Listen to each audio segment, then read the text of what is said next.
Sa harap ng altar, akala ko ay simula ng aking habang buhay. Pero isang salita lang mula kay Diego ang gumising sa akin. Kay Mama ang lahat. Habang hawak ko ang resibo ng utang ng kanyang ina na binayaran ko ng palihim, tinapon niya ang dignidad ko sa putikan. Ngunit hindi ako luluhod. Ang marikit na inabuso niyo ay patay na. Handa na ba kayong harapin ang apoy ng aking pagbabalik? Marikit, simula sa araw na ito, ang lahat ng ating kinikita, ang bawat sentimo ng ating sweldo, at ang ating mga naipon ay ibibigay natin kay Mama. Siya ang magdedesisyon kung paano ito gagastusin at kung ano ang nararapat para sa ating kinabukasan dahil siya ang nakakaalam ng mabuti para sa ating dalawa. Ang boses ni Diego Serrano ay umalingaw-ngaw sa loob ng simbahang San Guillermo. Tila isang malamig na hanging pumasok sa bawat sulok ng sagradong gusali. Ang matinis na tunog na nanggaling sa mikropono ay humiwa sa katahimikan habang ang mga bisitang nakadamit ng formal ay nagpalitan ng mga nagtatakang tingin. Ngunit sa gitna ng dambana, nakatayo si Mariquit Alvarado na tila isang estatwang gawa sa yelo. Sa ilalim ng napakaganda at mamahaling puting belo na siya mismo ang nagsumikap na bayaran, ang kanyang mundo ay unti-unting gumuho. Ang mga kamay ni Mariquit na mahigpit na nakahawak sa kanyang buke ng mga puting liryo ay nagsimulang manginig.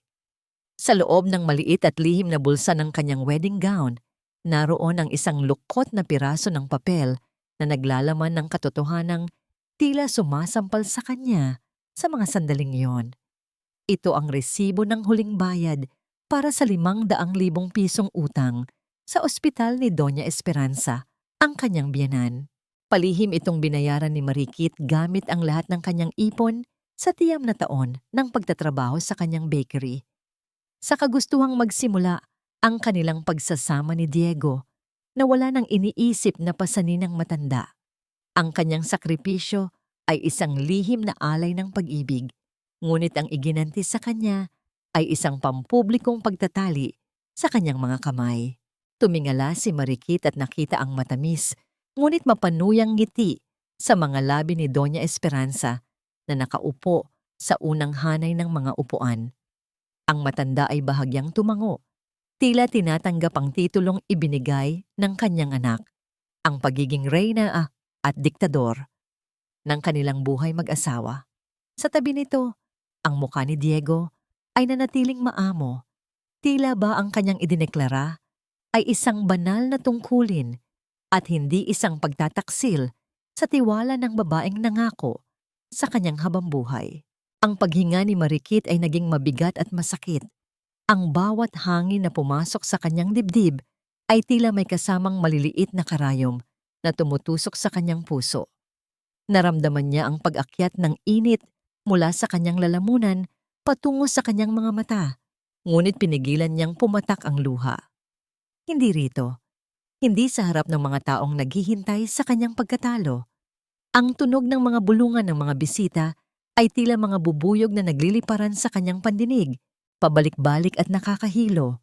Ang amoy ng mga bulaklak sa altar na dati ay napakabango para sa kanya ay biglang naging nakakasulasok, amoy ng isang mabulok na pangako. Napansin ni Mariquit ang bahagyang paggalaw ng kamay ni Diego upang abutin ang kanyang palad. Ngunit bago pa man ito dumampi, naramdaman niya ang isang matinding panginginig sa kanyang buong katawan. Ang bawat himaymay ng kanyang kalamnan ay tila sumisigaw ng pagtakas.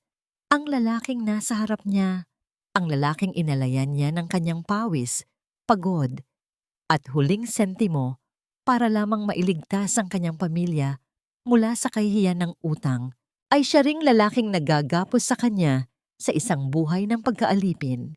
Ang mga imahe ng mga santo sa paligid ay tila nakatitig sa kanya ng may awa. Ang katahimikan sa loob ng simbahan pagkatapos ng deklarasyon ni Diego ay naging isang napakabigat na pabigat na dumadagan sa balikat ni Mariquit. Tiningnan niya ang kanyang mga paa na nakatapak sa pulang carpet. Ang bawat hakbang na ginawa niya patungo sa altar na ito ay puno ng pag-asa. Ngunit ngayon, Bawat hibla ng kanyang pagkatao ay tila naging abo. Sa kanyang isip, paulit-ulit na naglalaro ang tanong na tila isang malalim na sugat na hindi tumitigil sa pag-agos ng dugo. Sino ba talaga ang lalaking ito na pinangakuan ko ng aking buong buhay? Ang lalaking minahal ko ba ay ang Diego na handang maging sandigan ko? O ito lamang ay isang anino, isang ina na hindi marunong magpakawala? Ang init ng kanyang wedding gown ay naging tila isang mainit na kumot na sumasakal sa kanya. Ang bawat tibok ng kanyang puso ay hindi na ritmo ng pag-ibig, kundi isang babala ng paparating na unos na wawasak sa lahat ng kanyang pinangarap. Tumayo si Marikit ng tuwid. Ang kanyang leeg ay nanigas sa gitna ng emosyonal na pagguho. Ang kanyang mga mata na dati ay puno ng kislap ng kagalakan ay naging malamig at matalim habang nakatitig sa krus na nasa itaas ng dambana. Sa mga sandaling iyon, ang katahimikan ni Marikit ay mas malakas pa kaysa sa anumang pagsigaw. Ang bigat ng katotohanan ay tuluyan ng bumaon sa kanyang kaluluwa. Ang altar na ito, na dapat ay simula ng kanyang kaligayahan, ay naging entablado ng kanyang pinakamasakit na pagkagising, na natili siyang nakatitig sa kawalan, habang ang kamay ni Diego ay nananatiling nakalahad sa hangin. Naghihintay ng kanyang pagsang-ayon na tila isang hatol ng kamatayan sa kanyang kalayaan. Dahan-dahang binabaan ni Marikit ang kanyang buke sa marmol na sahig ng dambana. Ang tunog ng pagbagsak ng mga bulaklak ay hindi malakas, ngunit sa loob ng tahimik na simbahan, tila ito ay isang pagsabog na nagtapos sa lahat ng ugnayan. Tiningnan niya si Diego, hindi na gamit ang mga matang puno ng pag-ibig, kundi gamit ang mga matang nakakita na ng katotohanan sa likod ng maskara. Hindi niyo ako binili, Diego, at hinding-hindi ako magiging ari-arian ng kahit na sino, lalo na ng iyong ina. Ang boses ni Marikit ay hindi gumaralgal. Ito ay malamig at matatag, tila isang talim na humiwa sa hangin. Ang mukha ni Diego ay namutla. Ang kanyang bibig ay bahagyang bumuka, ngunit walang salitang lumabas. Sa likuran niya, si Doña Esperanza ay tumayo ng mabilis. Ang kanyang mga mamahaling alahas ay kumikinang habang ang kanyang muka ay namumula sa galit. Ang marahas na paghinga ng matanda ay sapat na upang marinig ng mga nasa unang hanay ng upuan. Walang utang na loob. Ang sigaw ni Doña Esperanza ay yumanig sa mga pader ng San Guillermo. Matapos ang lahat ng ginawa namin para sa'yo, matapos kang tanggapin ng pamilya Serrano, kahit na isa ka lamang hamak na magtitinda ng tinapay, iyan ba ang isasagot mo sa kabutihan ng anak ko? Hindi sumagot si Marikit. Tinalikuran niya ang altar at nagsimulang maglakad palayo. Ang bawat hakbang niya sa mahabang pulang carpet ay tila paglakad sa ibabaw ng nagbabagang uling. Naramdaman niya ang mga titig ng mga bisita na tila mga palasong tumutusok sa kanyang likuran. Ang mga bulungan ay naging mas malakas, tila mga alon na humahampas sa kanyang pandinig. May mga matang puno ng awa, ngunit mas marami ang mga matang puno ng panghuhusga. Sa labas ng simbahan, ang liwanag ng araw ay tila masyadong masakit sa kanyang mga mata. Ang init ng panahon sa Pampanga ay dumagdag sa bigat na kanyang nararamdaman. Habang naglalakad siya patungo sa kanyang sasakyan, narinig niya ang boses ni Diego na tinatawag ang kanyang pangalan, ngunit hindi ito lumapit. Nanatili itong nakatayo sa pintuan ng simbahan. Hawak ang braso ng kanyang ina, na tila ba ang matanda, ang tanging poste na nagpapanatili sa kanya. Pagdating ni Marikit sa kanyang maliit na apartment sa itaas ng kanyang tiyam na Lunas Bakery, ang katahimikan ng silid ay tila isang malupit na kaibigan. Nagsimula niyang tanggalin ang kanyang belo. Ang bawat gim na kanyang hinuhugot mula sa kanyang buhok ay nagdadala ng hapdi sa kanyang anit. Ngunit mas matindi ang hapdi sa kanyang dibdib. Tinanggal niya ang kanyang gown, ang mamahaling tela na sumisimbolo sa kanyang pangarap at hinayaan itong mahulog sa sahig na tila isang tumpok ng basurang walang halaga. Tumingin siya sa salamin. Ang kanyang makeup ay bahagyang nagmantsa dahil sa pawis, ngunit wala pa ring luha. Ang galit ay mas matimbang kaysa sa lungkot. Kinuha niya ang lukot na resibo sa kanyang bulsa at tinitigan ito. 500,000. Iyon ang halaga ng kanyang kalayaan. Iyon ang halaga ng pagkakakilala niya sa tunay na pagkatao ng mga Serrano. Samantala, sa labas ng simbahan, hindi tumigil si Doña Esperanza. Habang ang mga bisita ay nagsisialisan, nagsimula siyang magsalita sa sino mang makikinig. Nakita niyo na? Iyan ang napala ni Diego sa pagpili ng isang babaeng walang pinag-aralan at gahaman sa pera. Gusto niyang suluhin ang yaman ng anak ko, kaya siya nag-eskandalo, isang mapagkunwari. Ang mga salitang ito ay mabilis na kumalat sa buong bayan. Tila isang apoy na tinupok ang reputasyon na maingat na binuo ni Marikit sa loob ng maraming taon. Ang mga kapitbahay na dati ay bumibili ng kanyang mga tinapay. Nang may ngiti ay nagsimulang mag-iwas ng tingin. Ang mga kaibigan sa social media ay nagsimulang mag-unfriend at mag-iwan ng mga mapanakit na komento. Nang sumapit ang gabi, nakaupo si Marikit sa dilim sa loob ng kanyang bakery. Ang amoy ng harina at asukal na dati ay nagbibigay sa kanya ng kapayapaan ay tila naging paalala ng kanyang kabiguan. Biglang, isang marahas na pagtama ng isang matigas na bagay ang bumasag sa katahimikan. Isang bato ang tumama sa kanyang salaming pintuan. Sapat na upang magkaroon ito ng lamat na tila isang sapot ng gagamba. Tumayo si Marikit at dahan-dahang lumapit sa pinto. Sa ilalim ng liwanag ng poste ng kuryente, nakita niya ang isang piraso ng karton na nakadikit sa bato. May mga salitang nakasulat doon gamit ang pulang pentel pen, tila isang babala mula sa mga taong naniwala sa kasinungalingan ni Doña Esperanza. Mukhang pera, hindi ka nararapat sa isang Serrano. Nanigas ang buong katawan ni Marikit habang binabasa ang mga salitang iyon. Ang kanyang sangtuaryo, ang kanyang tanging ari-arian, ay hindi naligtas. Naramdaman niya ang unang pumatak na luha sa kanyang pisngi, hindi dahil sa panghihinayang kay Diego, kundi dahil sa kawalang katarungan ng mundong ito. Ngunit sa gitna ng kanyang panginginig, isang figura ang dahan-dahang lumapit sa kanyang pintuan mula sa dilim. Isang lalaking hindi niya inaasahang makikita sa ganitong oras. Ang sikat ng araw na pumasok sa lamat ng basag na salamin ng Tiyang Lunas ay hindi nagdala ng init, kundi isang malupit na paalala ng nagdaang gabi. Maagang gumising si Marikit, hindi upang magmasa ng harina, kundi upang linisin ang mga labi ng puot na ibinato sa kanya. Ang bawat piraso ng bubog na kanyang pinupulot ay tila sumasalamin sa kanyang sariling pagkatao. Pira-pirasong kristal na dati ay buo at makinang. Ngunit ngayon ay mapanganib ng hawakan. Habang maingat niyang inilalagay ang mga basag na salamin sa isang sisidlan, ang tunog ng pagtama ng mga ito sa ilalim ng plastik ay tila mga bulong ng nakaraan. Sa gitna ng kanyang paglilinis, ang mabigat na pintuan ng bakery ay dahan-dahang bumukas. Ang pag-atungal ng mga bisagra ng pinto na tila humihingi ng langis ay bumasag sa katahimikan ng umaga. Isang pamilyar na halimuyak ng mamahaling insenso at lumang pabango ang bumalot sa hangin, dahilan upang manigas ang mga balikat ni Marikit. Pumasok si Doña Esperanza Serrano na tila isang santo na lumabas mula sa prosesyon. Nakasuot siya ng itim na belo, ang kanyang mga daliri ay mabilis na naglalakbay sa mga butil ng kanyang rosaryong gawa sa perlas.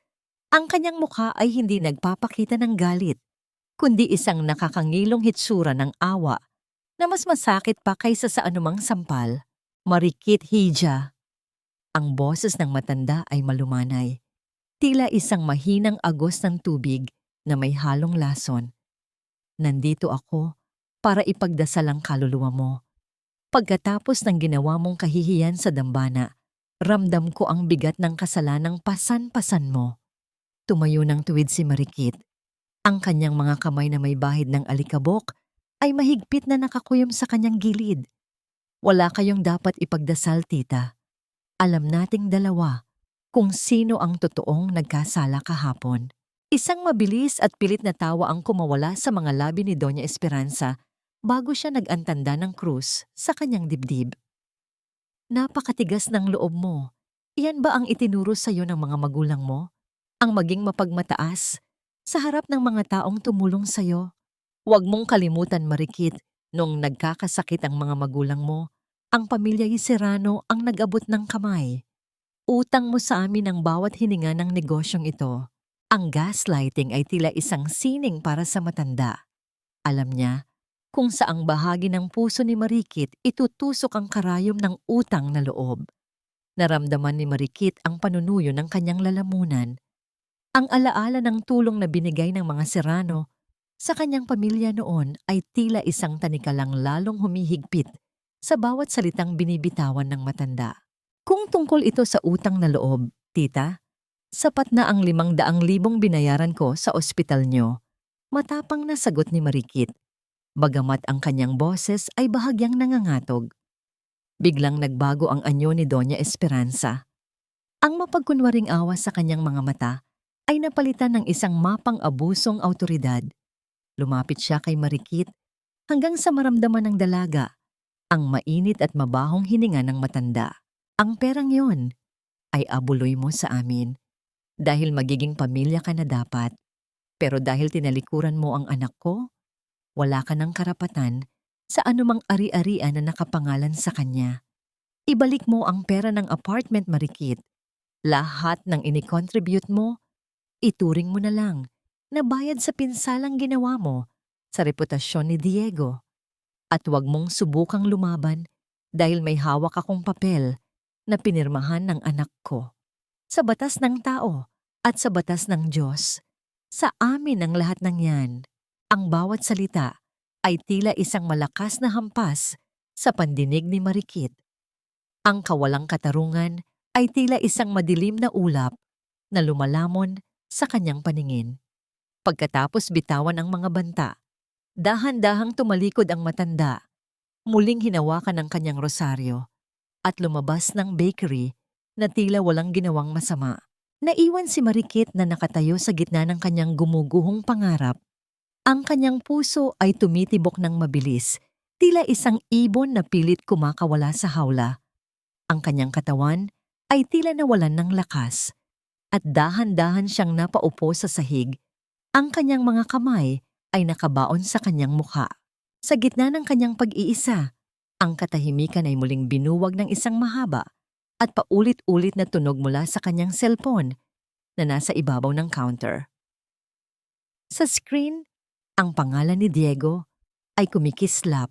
Sa kabila ng lahat, may isang maliit na bahagi ng puso ni Marikit ang umasa na marahil ay hihingi ito ng tawad, na marahil ay ipagtatanggol siya nito sa kanyang ina. Nanginig ang kanyang daliri nang sagutin niya ang tawag. Diego?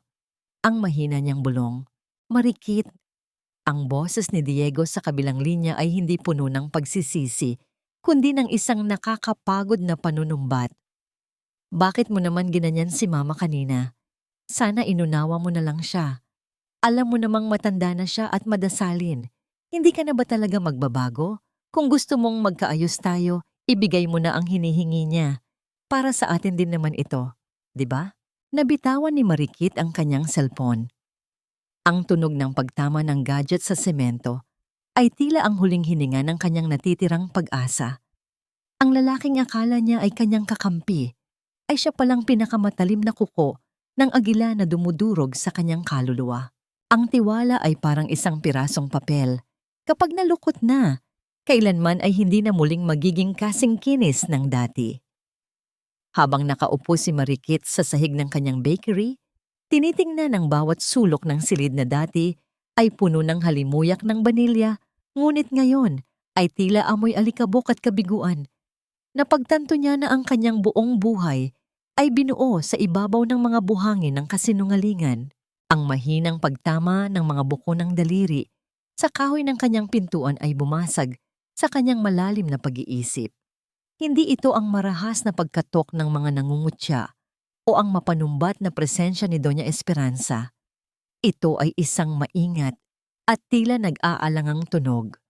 Nang buksan ni Marikit ang pinto, tumambad sa kanya ang pamilyar na mukha ni Attorney Luciano Reyes, isang kaibigan ng kanyang yumaong ama at ang taong palaging nagpapaalala sa kanya na ang katarungan ay hindi laging dumarating sa paraang inaasahan natin. Kit, I heard what happened. I came as soon as I could.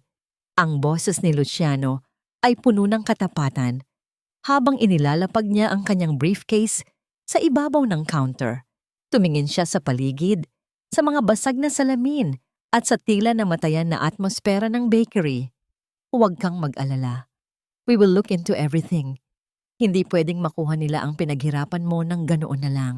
Habang naglalabas ng mga dokumento si Luciano, kumuha si Marikit ng basahan upang punasan ang isang bahagi ng mesa para may mapatungan ang abogado. Ngunit nang mahawakan niya ang basahan, tila na kuryente ang kanyang buong pagkatao. Ito ay isang lumang asul na polo shirt. Naalala ni Marikit, ito ang polong binili niya para kay Diego noong unang anibersaryo ng kanilang relasyon. Pinag-ipunan niya iyon ng husto dahil alam niyang gusto ni Diego ang tatak na yon. Ngayon, ang telang dati ay isinusuot ni Diego nang may pagmamalaki sa tuwing magsisimba sila, ay ginagamit na lamang na basahan sa sarili niyang bakery, marumi, sira-sira at wala ng halaga. Hinawakan ni Marikit ang tela ng mahigpit. Naramdaman ang gaspang nito sa kanyang palad. Isang mapait na ngiti ang sumilay sa kanyang mga labi. Ang polong ito ay tila simbolo ng kanyang pag-ibig. Ibinigay ng buong puso, ngunit sa huli ay itinuring lamang na basahang pampunas sa mga dumi ng pamilya Serrano. Dahan-dahan niyang binitiwan ang tela at hinayaan itong mahulog sa basurahan sa ilalim ng mesa. Kit, look at this, tawag ni Luciano. Dahilan upang mabalik ang kanyang diwa sa mga dokumento. Ipinakita ng abogado ang mga bank statement at ang kasunduan sa apartment na ipinagmamalaki ni Doña Esperanza. Sabi ni Diego, ang pera para sa down payment ng apartment ay galing sa savings niya. But look at the dates. He made a huge deposit exactly 2 years ago, on the very same day na pumanaw ang tatay mo at naibenta ang lumang delivery van ng bakery niyo. Kumunot ang noo ni Marikit. Ang kanyang puso ay nagsimulang tumibok nang may kasamang kakaibang kaba. Anong ibig mong sabihin, Luciano? The amount matches the sale of your father's properties, Kit. Hindi ito galing sa sweldo ni Diego bilang engineer. Mukhang may perang pumasok sa account niya na hindi kanya at ginamit nila yon para magmukhang sila ang nagbayad sa apartment. Paliwanag ni Luciano, ang kanyang mga mata ay nagpapakita ng matinding hinala. They manipulated the funds. It wasn't their money. It was yours. Your mother-in-law-to-be was already stealing from you even before the wedding. Ang revelasyong ito ay tila isang malamig na tubig na ibinuhos sa nagbabagang galit ni Marikit. Ang lamat sa pundasyon ng pamilya Serrano ay hindi lamang dahil sa ugali, kundi dahil sa isang sistematikong pagnanakaw sa kanyang hinaharap. Sa gitna ng kanilang pag-uusap, narinig nila ang isang kaluskos sa ilalim ng pintuan. Isang puting sobre ang dahan-dahang isinuot mula sa labas. Tila isang lihim na mensaheng ayaw magpakilala. Lumapit si Marikit at kinuha ang sobre. Walang nakasulat na pangalan sa labas. Nang buksan niya ito, ang kanyang mga kamay ay nagsimulang manginig ng husto. Sa loob ay may ilang mga larawan. Ang mga ito ay hindi malinaw, tila kinuha mula sa malayo at sa dilim. Ngunit sapat na ang liwanag ng buwan sa mga litrato upang makilala ang figura ng isang babaeng balot ng itim na belo, si Doña Esperanza. Sa mga larawan, makikitang may iniabot siyang makapal na balot ng pera sa isang lalaking nakasakay sa isang itim na sasakyan, isang lalaking kilala sa bayan bilang isang malupit na nagpapautang na may koneksyon sa mga ilegal na gawain. Tumingin si Marikit kay Luciano. Ang kanyang mukha ay kasing puti ng papel na hawak niya. Bakit nakikipagkita si Tita Esperanza sa mga taong ito? Akala ko ba ay madasalin at marangal siya? The plot thickens, Kit. Ang mahinang sagot ni Luciano habang tinitingnan ang mga larawan. Mukhang ang banal na si Doña Esperanza ay may mga itinatagong demonyo na mas madilim pa sa iniisip natin. At ang mga demonyong iyon ang sisira sa toreng itinayo niya. Nanatiling nakatitig si Marikit sa larawan, habang ang kadiliman sa labas ng bakery ay tila nagsisimulang lumamon sa mga anino. Sino ang nagpadala ng sobre? At ano pa ang kayang gawin ng isang ina upang mapanatili ang kanyang huwad na korona? Huwag mong hayaang hawakan niya ang iyong kaluluwa, Marikit. Dahil kapag nakapasok na siya, hihigupin niya ang bawat patak ng iyong lakas hanggang sa wala nang matira sa iyo, kundi isang hungkag na balat. Ang mga salitang ito, na binigkas sa isang paos at nanginginig na boses, ay tila isang sumpa na bumasag sa katahimikan ng maliit at liblib na dampa sa dulo ng bayan. Nakatayo si Marikit sa harap ng isang babaeng tila anino ng nakaraan.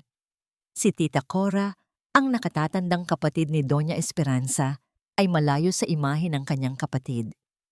Wala siyang suot na mga perlas o mamahaling belo. Ang kanyang mga kamay ay magaspang at may mga bahid ng lupa mula sa pag-aalaga ng mga halamang gamot sa kanyang bakuran. Ngunit sa kanyang mga mata, nakita ni Marikit ang isang uri ng katotohanan na matagal nang ibinaon sa ilalim ng mga dasal at insenso ng pamilya Serrano. Ang hangin sa loob ng bahay ni Cora ay amoy tuyong dahon at luma, isang amoy na nagpapaalala kay Marikit sa mga silid na matagal nang hindi nabubuksan. Naupo ang dalawa sa isang lumang bangko na yari sa kawayan. Ang bawat paggalaw nila ay nagbubunga ng mahinang pag-ungol ng kahoy. Tila ba ang mismong bahay ay nagrereklamo sa bigat ng mga lihim na nakatago rito. Bakit kayo narito, Tita Cora? Bakit niyo ako pinapunta? Mahinang tanong ni Marikit. Ang kanyang mga daliri ay mahigpit na nakahawak sa laylayan ng kanyang suot na blusa. Tumingin si Cora sa malayo, sa mga anino ng mga puno sa labas na tila sumasayaw sa ilalim ng papalubog na araw. Dahil nakita ko ang sarili ko sa iyo, Marikit. Noong araw na yon sa simbahan, nang talikuran mo si Diego, naramdaman ko ang bawat pintig ng iyong puso. Alam ko ang pakiramdam ng mapunta sa ilalim ng kuko ni Esperanza. Siya ay parang isang linta, hija. Isang linta na kumakapit sa bawat patak ng swerte ng ibang tao. Noong bata pa kami, kinuha niya ang aking mana, ang aking dangal, at pati na ang lalaking minahal ko. Ginamit niya ang relihiyon para magmukhang siya ang biktima at ako ang makasalanan. Isang mapait na buntong hininga ang kumawala sa dibdib ni Cora. Ang bawat salita niya ay tila isang mabigat na bato na inilalagay sa balikat ni Marikit. Naramdaman ng dalaga ang isang matinding panginginig.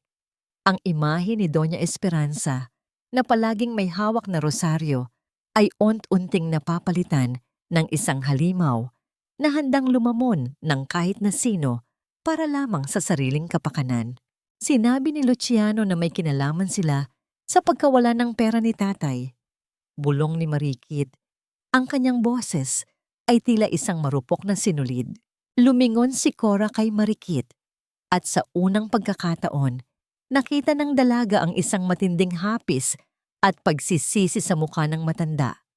Dahan-dahang tumayo si Cora at lumapit sa isang lumang aparador. Kinuha niya ang isang kupas na litrato na nakatago sa loob ng isang makapal na libro. Ipinakita niya ito kay Marikit.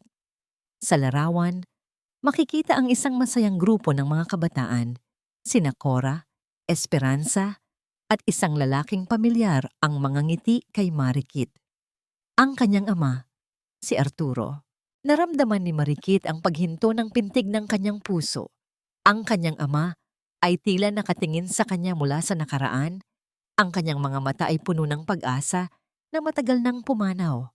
Marikit, may kailangan kang malaman tungkol sa tatay mo at sa lihim na kasunduan nila ni Esperanza bago siya namatay. Ang boses ni Cora ay naging mas mahina. Tila ba natatakot na may makarinig sa kanila sa dilim? Hindi lamang pera ang kinuha niya sa amin. May isang bagay na mas mahalaga ang ninakaw niya. Isang bagay na naging dahilan kung bakit hindi nakayanan ng puso ni Arturo ang bigat ng katotohanan. Napahawak si Marikit sa kanyang dibdib. Ang hangin sa loob ng dampa ay tila naging masikip. Tila ba ang bawat pader ay dahan-dahang lumalapit upang sakalin siya. Ang kanyang mga mata ay nanatiling nakapako sa mukha ng kanyang ama sa litrato. Isang mainit na luha ang dahan-dahang gumuhit sa kanyang pisngi, dala ng isang hapdi na hindi kayang gamutin ng anumang gamot. Ano yon, Tita Cora? Anong ginawa niya kay Tatay Arturo? Tumingin si Cora nang diretso sa mga mata ni Marikit, at ang kanyang mga labi ay nanginig bago bitawan ang mga salitang habang buhay na magbabago sa pananaw ni Marikit sa kanyang sariling pagkatao. Patawarin mo ako, Marikit. Patawarin mo ako dahil hinayaan kong mangyari ito kay Arturo nang dahil sa aking pananahimik. Ang pangalan ng kanyang ama na binigkas ng may ganoong tindi ng pagsisisi ay tila isang huling hudyat ng isang unos na paparating. Naiwan si Marikit na nakatitig sa matanda, habang ang kadiliman ng gabi ay tuluyan ng bumalot sa paligid, dala ang isang katotohanang mas mapait pa sa kamatayan. Ang silid ay nababalot ng isang uri ng kapayapaang hindi pamilyar kay Marikit. Ang amoy ng antiseptiko at ang malamig na hangin mula sa air conditioner ay nagbigay ng pansamantalang lunas sa nagbabagang init ng kanyang mga hapis. Ang tanging naririnig sa loob ng kwarto ay ang mahina at ritmikong tunog ng kagamitang medikal na nagbabantay sa kanyang mahinang pulso. Tila isang banayad na paalala na ang kanyang puso, bagamat sugatan, ay patuloy pa ring lumalaban. Dahan-dahang iminulat ni Marikit ang kanyang mga mata.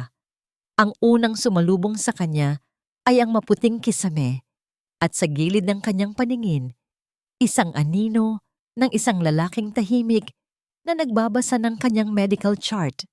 Ito ay si Dr. Gabriel Montemayor. Hindi siya katulad ni Diego na palaging tila nagmamadali o may hinihinging atensyon. Si Gabriel ay may dalang katahimikang tila isang yakap sa gitna ng unos. Gising ka na pala. Ang boses ng doktor ay malalim at kalmado. Tila isang mainit na haplos sa gitna ng ginaw. Lumapit siya ng bahagya, sapat lamang upang hindi masakal ang espasyo ni Marikit. You suffered from severe exhaustion and emotional stress, Miss Alvarado. Iyong katawan mo na ang sumuko para sa iyo. Sinubukan ni Marikit na bumangon, ngunit naramdaman niya ang matinding panghihina sa kanyang mga braso. I need to go back to the bakery. Marami pa akong dapat ayusin, Doc. The bakery can wait, Marikit. Malumanay na sagot ni Gabriel habang inilalapag ang chart sa paanan ng kama. I used to visit your shop, you know. Iyong mga tinapay mo, ramdam doon na binubuhos mo ang lahat ng lakas mo para pasayahin ang iba. Pero paano naman ang sarili mo? You've been giving too much of yourself to people who don't even know how to say thank you. Natigilan si Marikit. Ito ang unang pagkakataon na may isang taong nakakita sa kanya hindi bilang isang negosyante, hindi bilang isang katuwang sa pananalapi, kundi bilang isang tao. Ramdam niya ang pag-akyat ng init sa kanyang mga mata. Sa loob ng maraming taon, ang kanyang halaga ay palaging nakadepende sa kung gaano siya kapaki-pakinabang sa pamilya Serrano. Dahan-dahang kinuha ni Gabriel ang isang baso ng maligamgam na tubig at iniabot ito kay Marikit. Ang kanilang mga daliri ay bahagyang nagtagpo, at sa sandaling iyon, naramdaman ni Marikit ang isang kislap ng kuryenteng hindi nakakasunog, kundi nagbibigay ng buhay. Pagkatapos ay kumuha ang doktor ng isang tasang may umuusok na tsa at inilagay ito sa maliit na mesa sa tabi ng kama. Uminom ka muna. It's herbal tea. It will help you calm down. Sabi ni Gabriel habang nakatingin ng diretso sa mga mata ni Marikit. Hindi mo kailangang buhatin ang buong mundo ng mag-isa, Marikit. It's okay to be tired. It's okay to let go. Ang mga salitang iyon ay tila mga susi na nagbukas sa isang dam na matagal nang nakasara sa loob ng dibdib ni Marikit. Naramdaman niya ang pagdaloy ng luha sa kanyang mga pisngi, hindi dahil sa sakit, kundi dahil sa ginhawa na sa wakas ay may nakaintindi sa kanyang pagkapagod. Ang bawat higop niya sa tsaa ay tila nagdadala ng init sa kanyang naninigas na kaluluwa. Ang sandaling iyon ay banal, isang tahimik na pagkilala sa pagitan ng dalawang estranghero na pinagtagpo ng pagkakataon. Ngunit ang katahimikan ng silid ay biglang binuwag ng isang marahas na pagtulak sa pinto. Ang kahoy ng pintuan ay tumama sa pader ng may lakas, dahilan upang halos tumalo ng puso ni Marikit sa gulat. Pumasok si Diego, gusot ang barong at magulo ang buhok. Ang kanyang mga mata ay nanlilisik, hindi sa pag-aalala, kundi sa isang uri ng gulo at galing na tila naghahanap ng pag-aari. "Marikit, ano to?" Ang boses ni Diego ay puno ng poot habang nakatingin kay Gabriel. "Kaya ka ba ayaw makipag-ayos kay Mama? Dahil may bago ka na agad? Sa ospital pa talaga kayo naglalandian?" Ang bawat salita ni Diego ay tila isang maruming putik na ibinabato sa malinis na silid. Ang kapayapaang binuo ni Gabriel sa loob ng ilang minuto ay tila nawala sa isang iglap. Naramdaman ni Marikit ang muling pagbilis ng kanyang tibok ng puso, ang panginginig ng kanyang mga kamay na hawak ang baso. "Diego, lumabas ka!" Mahinang utos ni Marikit, ngunit ang kanyang boses ay puno ng panginginig. "Hindi ako aalis. Asawa mo pa rin ako sa mata ng mga tao, Marikit. Akin ka pa rin!" Sigaw ni Diego habang humahakbang palapit sa kama. Ang kanyang anino ay tila isang malaking halimaw na nagtatangkang lamunin muli ang kalayaan ni Marikit. Tumayo si Gabriel sa gitna ni Diego at Marikit. Ang kanyang tindig ay matatag at hindi natitinag. "Mr. Serrano, I suggest you leave before I call security. My patient needs rest, not your toxic accusations." Ang paghaharap ng dalawang lalaki ay tila isang nagbabagang kuryente sa hangin. Habang si Marikit ay nakaupo sa kama, yakap ang kanyang sarili, muling nararamdaman ang pag-ipit ng mundo sa kanyang paligid. Ang bawat hibla ng puting papel na hawak ni Marikit ay tila naging libu-libong tonelada ang bigat, dahilan upang manginig ang kanyang mga daliri hanggang sa dulo ng kanyang mga kuko. Sa gitna ng tiyam na lunas, kung saan ang amoy ng bagong luto na tinapay ay dapat sanang nagbibigay ng ginhawa, ang presensya ng isang lalaking nakauniforme ay nagdala ng isang uri ng ginaw na hindi kayang itaboy ng init ng hurno. Ang court summons ay malinaw at malupit. Isang reklamo ng pagnanakaw ng mga mamahaling alahas ng pamilya Serrano ang formal na isinampal laban sa kanya. Pagnanakaw? Ang bulong ni Marikit ay tila isang marupok na sinulid na malapit ng maputol. Tiningnan niya ang sheriff na nag-abot ng papel, ngunit ang lalaki ay tumalikod na. Iniwan siyang mag-isa sa gitna ng kanyang gumuguhong mundo. Hindi pa natatapos ang gulat sa kanyang dibdib nang marinig niya ang ingay sa labas ng kanyang bakery. Sa kalsada, nakita niya ang isang grupo ng mga kababaihan mula sa kanilang parokya, mga taong dati ay nakangiti sa kanya tuwing linggo, na ngayon ay nagbubulungan at nakatingin sa kanya ng may halong puot at pandidiri. Sa gitna nila, naroon ang isang tauhan ni Doña Esperanza na malakas na nagkukwento tungkol sa isang nawawalang kwintas na brilyante na di umano ay huling nakita sa loob ng bag ni Marikit nung araw ng kasal. Ang bawat salita ng paninira ay tila isang matalim na aspile na itinutusok sa kanyang balat. Naramdaman ni Marikit ang panunuyo ng kanyang lalamunan.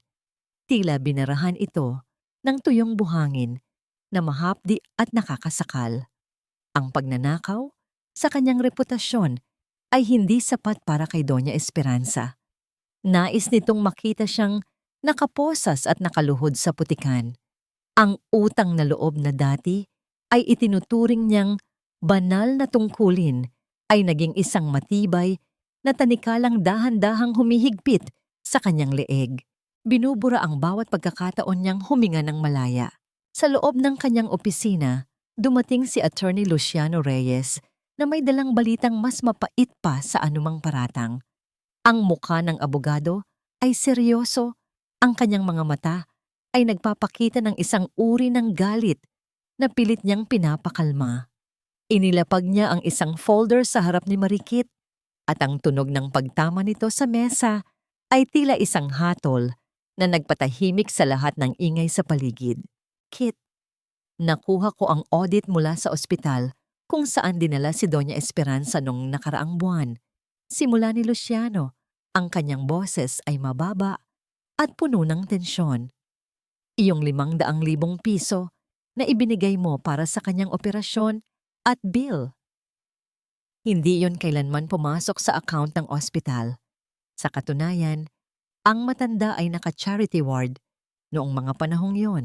Nanigas ang buong pagkatao ni Marikit.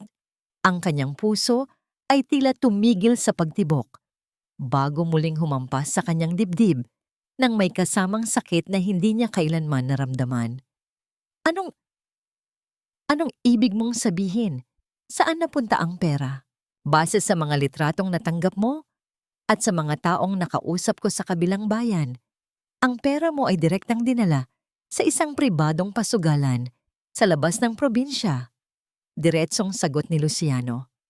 Ginamit ni Doña Esperanza ang iyong sakripisyo, ang iyong mga gabing walang tulog, at ang bawat sentimong pinaghirapan mo para lamang bayaran ang kanyang mga utang sa sugal at ipagpatuloy ang kanyang bisyo. Ang katotohanan ito ay tila isang malakas na sampal na nagpaulit-ulit sa isipan ni Marikit. Ang bawat patak ng kanyang pawis, ang bawat pagtitiis niya sa mga pang-aalipusta ng matanda dahil sa paniniwalang inililigtas niya ang buhay nito ay naging abo lamang. Ibinenta niya ang kanyang kinabukasan para sa isang kasinungalingan.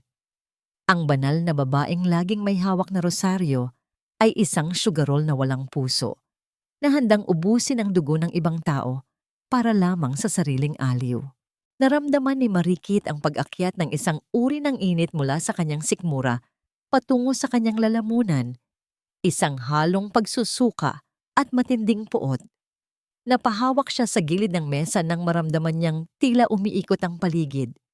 Ang bawat alaala ng kanyang pagmamano sa kamay ng matanda, ang bawat paghingi niya ng paumanhin sa mga pagkakamaling hindi niya naman ginawa, ay tila naging mga uling na sumusunog sa kanyang kaluluwa. Kit, kailangan nating gamitin ito laban sa kanya. Mungkahi ni Luciano, ngunit tila malayo ang diwa ni Marikit. Sa labas ng bintana, nakita niya ang sasakyan ni Dr. Gabriel Montemayor na dahan-dahang huminto. Ang doktor ay lumabas. May dalang isang maliit na basket ng prutas at mga bulaklak. Marahil ay upang kumustahin ang kanyang kalagayan pagkatapos ng nangyari sa ospital. Ang imahe ni Gabriel na sumisimbolo sa isang pagkakataon para sa isang bagong simula ay tila isang napakalayong pangarap sa harap ng madilim na katotohanang kasama niyang nakaupo sa loob ng silid. Paano niya magagawang tumingin sa mga mata ng isang mabuting tao kung ang kanyang buong pagkatao ay kasalukuyang nakatali sa isang maruming kasinungalingan ng pamilya Serrano? Ang bawat pintig ng kanyang puso ay tila isang orasan na nagbibilang ng nalalabi niyang lakas. Sa gitna ng kanyang katahimikan, isang matinding desisyon ang nagsimulang mabuo sa kanyang isipan, isang apoy na hindi na muling mapapatay ng anumang dasal o luha. Ang bawat paggalaw ng kamay ng lumang relo sa dingding ng dampa ni Tita Cora ay tila isang mabigat na hakbang ng panahon. Bawat segundo ay tumatama sa katahimikan ng silid na parang isang palakol sa matigas na kahoy. Sa gitna ng malabo at dilaw na liwanag ng isang lampara, inilabas ni Cora ang isang kalawanging kahon na gawa sa lata. Ang tunog ng pagbukas nito ay tila isang hinaing mula sa nakaraan, naglalabas ng amoy ng amag at mga lihim na matagal nang ikinulong sa dilim. Narito ang lahat, Marikit. Ang panginginig ng boses ni Cora ay tila isang marupok na dahon sa gitna ng hangin. Inilabas niya ang isang tumpok ng mga sulat at isang dokumentong may mga mantsana ng panahon. Ito ang mga liham na isinulat ng tatay mo bago siya bawian ng buhay. At ito ang kasunduang pinapirmahan sa kanya ni Esperanza. Dahan-dahang kinuha ni Marikit ang mga papel. Ang lamig ng lumang dokumento ay tila gumapang sa kanyang mga daliri, patungo sa kanyang mga braso hanggang sa maramdaman niya ang isang matinding panginginig sa kanyang buong katawan. Binasa niya ang bawat salita ng dahan-dahan. Ang kanyang mga mata ay naniningkit sa ilalim ng malamlam na liwanag. Sa dokumento, malinaw na nakasulat na ang kabuuan ng Siongban. Ang buhay at pangarap ni Arturo Alvarado ay ipinagbibili sa pamilya Serrano sa halagang halos kasing mura ng 1 kilo ng harina. Ngunit ang mas masakit ay ang kalakip na liham ni Arturo para kay Cora. Isinulat ng kanyang ama ang tungkol sa panlilinlang ni Esperanza. Sinabi ni Esperanza kay Arturo na ang papel na kanyang pipirmahan ay isa lamang garantiya para sa isang utang, ngunit sa katotohanan, ito pala ay isang ganap na pagsasali ng ari-arian. Nalaman ni Arturo ang katotohanan noong gabi bago siya inatake sa puso. Ang hikbi ni Cora ay hindi na napigilan. Ang kanyang mga balikat ay dahan-dahang nayayanig sa tindi ng pagsisisi. Pumunta siya kay Esperanza, nagmakaawa, lumuhod, pero tinawanan lang siya ng kapatid ko. Sinabi ni Esperanza na tapos na ang usapan at wala na siyang magagawa. Doon bumigay ang puso ng tatay mo. Hindi siya namatay sa sakit, Marikit. Pinatay siya ng pagtataksil ng babaeng itinuring niyang matalik na kaibigan. Ang bawat salita ni Cora ay tila isang malakas na kulog na yumanig sa pundasyon ng pagkatao ni Marikit. Naramdaman niya ang isang mainit at nagbabagang likido na dumadaloy sa kanyang mga ugat. Hindi na ito luha, kundi isang purong puot na nagpapatigas sa kanyang puso. Ang utang na loob na palaging ipinapamukha sa kanya ni Doña Esperanza ay isa palang dambuhalang panlilinlang. Ang pamilya Serrano ay hindi tumulong sa kanila. Ninakawan sila ng mga ito at pagkatapos ay nagpanggap na mga tagapagligtas. Hinawakan ni Marikit ang litrato ng kanyang ama na nasa loob ng kahon. Ang mga ngiti ni Arturo ay tila naging isang malalim na sugat sa kanyang alaala. Ang bawat gabing nagtiis siya sa pang-aalipusta ni Esperanza, ang bawat pagyuko niya sa harap ng matanda, ay naging isang malupit na biro. Dahan-dahang tumayo si Marikit. Ang kanyang tindig ay mas matatag kaysa sa anumang sandali ng kanyang buhay. Ang kanyang mga mata, na dati ay puno ng pag-aalinlangan, ay naging tila dalawang nagbabagang uling sa dilim. Maingat niyang itinupi ang mga dokumento at inilagay sa loob ng kanyang bag. Ang kanyang bawat galaw ay may kasamang bigat at determinasyon, tila isang sundalong naghahanda para sa isang huling laban. Salamat, Tita Cora. Ang boses ni Marikit ay wala ng bakas ng panginginig. Ito ay tuyo, matigas, at puno ng panganib. Sapat na ang pananahimik natin. Ang bawat patak ng pawis ni tatay na kinuha nila, ang bawat luhang inubos ko sa harap nila. Babayaran nila iyon. Lahat. Lumabas si Marikit mula sa dampa ni Cora patungo sa kadiliman ng gabi. Ang malamig na hangin ng Pampanga ay humampas sa kanyang mukha. Ngunit hindi niya naramdaman ang ginaw. Sa kanyang isip, isang imahe lamang ang malinaw. Ang mukha ni Doña Esperanza sa gitna ng dambana. Tumingala siya sa langit, kung saan ang mga bituin ay tila mga saksi sa kanyang panata. Isang mahaba at malalim na paghinga ang kanyang pinakawalan. Tila inilalabas ang huling bahagi ng mahinang Marikit na nakatali sa nakaraan. Kukunin ko ang lahat ng kinuha niyo sa amin. Ang kanyang bulong na halos hindi marinig. Ngunit sapat na upang magdala ng pangamba sa katahimikan ng gabi. At sa pagkakataong ito, Esperanza, walang rosaryo o dasal, ang makakaligtas sa'yo. Sa malayo, ang tunog ng isang asong kumakahol sa gabi ay tila isang babala para sa pamilyang Serrano. Ang tunay na laban ay magsisimula pa lamang at si Marikit ay hindi nalilingon pa sa likod. Ang sikat ng araw sa loob ng parish hall ay tumatama sa mga dambuhalang bintanang gawa sa decolor na bubog na nagbibigay ng isang tila banal na liwanag sa pagtitipon ng mga deboto sa bayan ng San Guillermo. Ngunit para kay Marikit, ang liwanag na ito ay hindi sumisimbolo ng kapayapaan, kundi isang entablado para sa paglalantad ng isang madilim na katotohanan. Ang amoy ng sampagita at insenso ay tila naging masangsang sa kanyang pang-amoy habang pinagmamasdan niya ang sentro ng atensyon sa gitna ng bulwagan.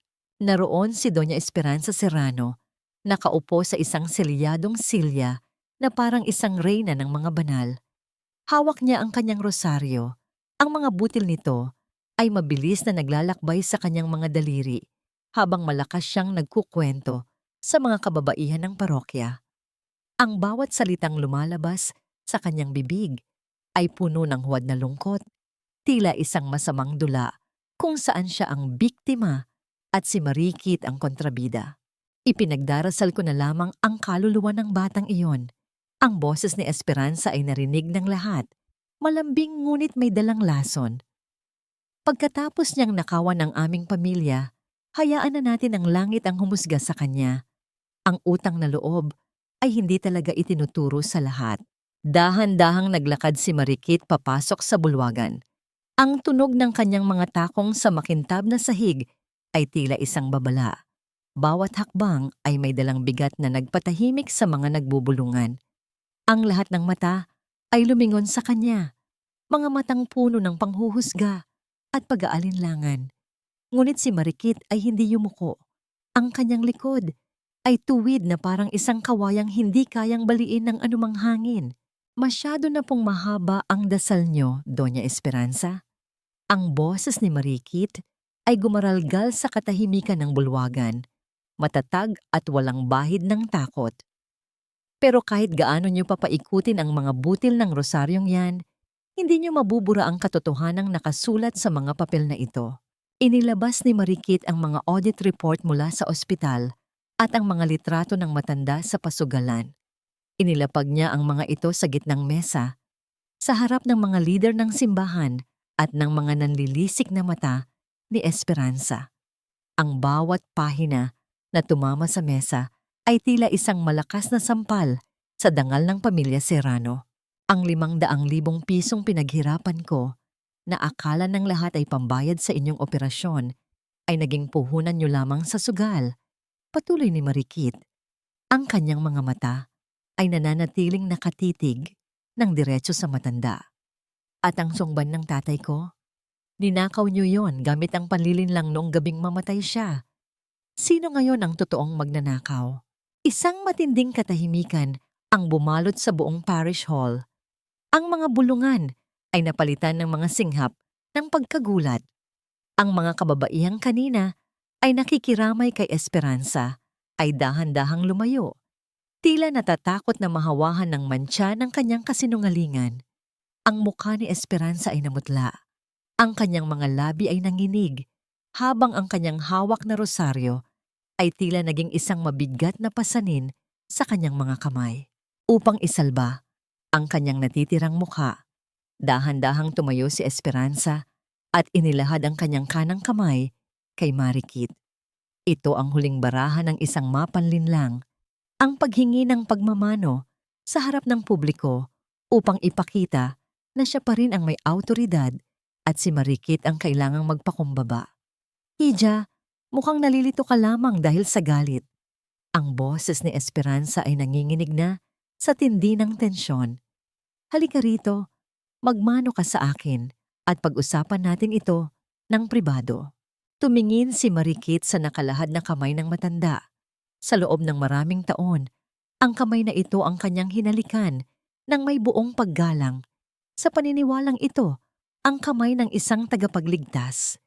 Ngunit ngayon, ang nakikita niya ay ang kamay na pumatay sa kanyang ama at nagnakaw sa kanyang kinabukasan. Sa harap ng lahat, dahan-dahang iniling ni Marikit ang kanyang ulo. Ang kanyang mga kamay ay nanatiling nakakuyom sa kanyang gilid, isang malinaw na pagtanggi sa tradisyong ginagamit na lamang para sa pang-aabuso. Ang paggalang ay ibinibigay sa mga taong may dangal, hindi sa mga taong nagtatago sa likod ng belo ng relihiyon para lamang manira ng buhay, ang deklara ni Marikit. Naramdaman ni Esperanza ang mabilis na pag-ikot ng mundo. Ang bawat mata sa loob ng bulwagan ay tila naging mga hukom na nagpapataw ng hatol sa kanya. Nang makita niyang wala na siyang kakampi, ang kanyang mukha ay biglang namilipit sa tila matinding sakit. Humawak siya sa kanyang dibdib. Ang kanyang paghinga ay naging tila kapos at mabigat, habang ang kanyang katawan ay dahan-dahang bumagsak patungo sa sahig. Ang puso ko! Ang puso ko! Ang kanyang huling sigaw bago siya tuluyang napahiga. Isang klasikong eksena ng pag-iwas sa pananagutan. Ngunit sa pagkakataong ito, hindi tumakbo si Marikit upang tulungan siya. Nanatili siyang nakatayo, malamig na pinagmamasdan ang pagbagsak ng tore ng kasinungalingan ni Doña Esperanza Serrano. Ang tunog ng mga yabag ng mga taong tumatakbo patungo sa matanda ay tila isang malayo at walang kwentang ingay sa pandinig ni Marikit. Dahil sa wakas, ang unang pader ng kanyang bilangguan ay tuluyan ng gumuho. Ang bango ng bagong lutong pandesal na humalo sa amoy ng sariwang pintura ay tila isang matamis na awit na nagpabalik ng buhay sa loob ng Lunas Bakery. Ang sikat ng araw na dumadaloy sa mga bagong palit na salamin ay nagbibigay ng kislap sa bawat sulok ng silid, na tila binubura ang bawat bakas ng pait at gulo na iniwan ng mga nagdaang linggo. Para kay Marikit, ang bawat piraso ng tinapay na kanyang hinuhulma ay isang hakbang patungo sa pagkabuo ng kanyang sariling pagkatao. Sa gilid ng kanyang paningin, nakita niya si Dr. Gabriel Montemayor na abala sa pag-aayos ng mga silya sa labas ng bakery. Hindi ito ang karaniwang hitsura ng isang cardiologist. Nakasuot siya ng isang simpleng asul na t-shirt na may bahid ng harina sa kanyang braso, ngunit ang kanyang mga mata ay nananatiling puno ng talino at malasakit. Si Gabriel ay naging isang tahimik na haligi sa buhay ni Marikit.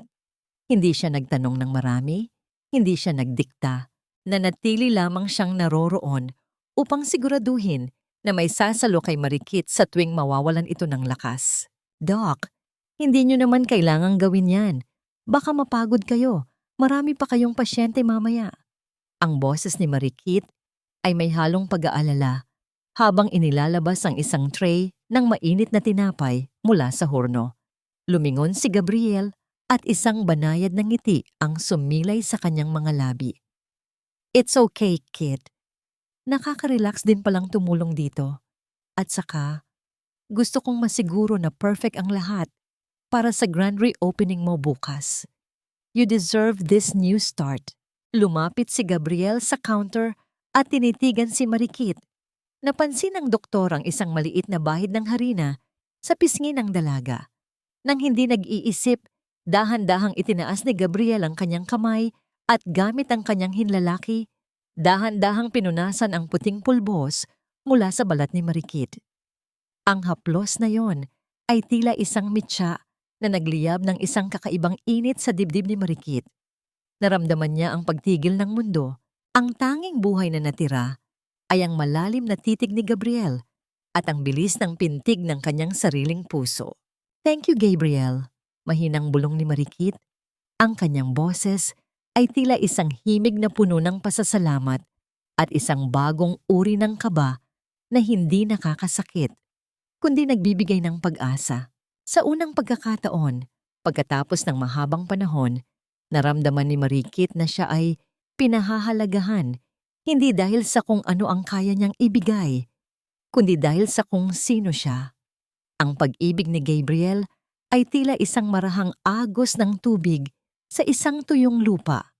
Banayad, hindi namimilit, ngunit dahan-dahang nagpapabukadkad ng mga pangarap na akala niya ay patay na.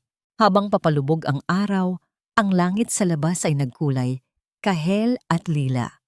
Ang katahimikan ng gabi ay dahan-dahang bumabalot sa paligid. Ngunit ang kapayapaang ito ay biglang binuwag ng isang biglaang pagbuhos ng malakas na ulan. Ang tunog ng mga patak ng tubig na humahampas sa bubong ay tila isang babala ng isang hindi inaasahang bisita. Mula sa bintana, nakita ni Marikit ang isang anino ng isang lalaki na nakatayo sa labas ng kanyang bakery. Basang-basa ng ulan at tila nawawala sa sarili. Nang magliwanag ang paligid dahil sa isang kidlat, bumulaga sa kanya ang mukha ni Diego Serrano. Ang kanyang dating kasintahan ay nakaluhod sa basang semento. Ang kanyang mga kamay ay nakatakip sa kanyang mukha habang ang kanyang mga balikat ay nayayanig sa tindi ng pag-iyak. "Marikit!" Ang sigaw ni Diego ay halos lamunin ng tunog ng hangin at ulan. "Patawarin mo ako. Marikit, please! Lumabas ka! Kailangan kita!" Naramdaman ni Marikit ang panlalamig ng kanyang mga kamay. Ang bawat salita ni Diego ay tila isang multo mula sa nakaraan na pilit siyang hinahila pabalik sa madilim na silid ng pamilya Serrano. Sa tabi niya, naramdaman niya ang kamay ni Gabriel na dahan-dahang humawak sa kanyang balikat, tila nagpapaalala na hindi na siya nag-iisa sa gitna ng unos na ito. Tumingin si Marikit sa pinto at pagkatapos ay sa lalaking nasa tabi niya. Ang kanyang kinabukasan at ang kanyang nakaraan ay kasalukuyang nagbabangga sa gitna ng bumubuhos na ulan at ang bawat desisyon niya mula sa sandaling ito ay magtatakda kung tuluyan na ba siyang gagaling o muling mahuhulog sa hukay ng pagdurusa. Ang malamig na agos ng ulan ay tila mga luhang nagmumula sa langit. Bumubura sa malinaw na anyo ng mundo sa labas ng bintana ng Lunas Bakery. Ang bawat patak na humahampas sa salamin ay naglilikha ng malabong imahe ni Diego Serrano, isang lalaking dati ay tila isang matibay na muog sa buhay ni Marikit. Ngunit ngayon ay isa na lamang basang anino na nakaluhod sa gitna ng kalsada. Ang kanyang barong ay nakadikit sa kanyang katawan, marumi at gusot.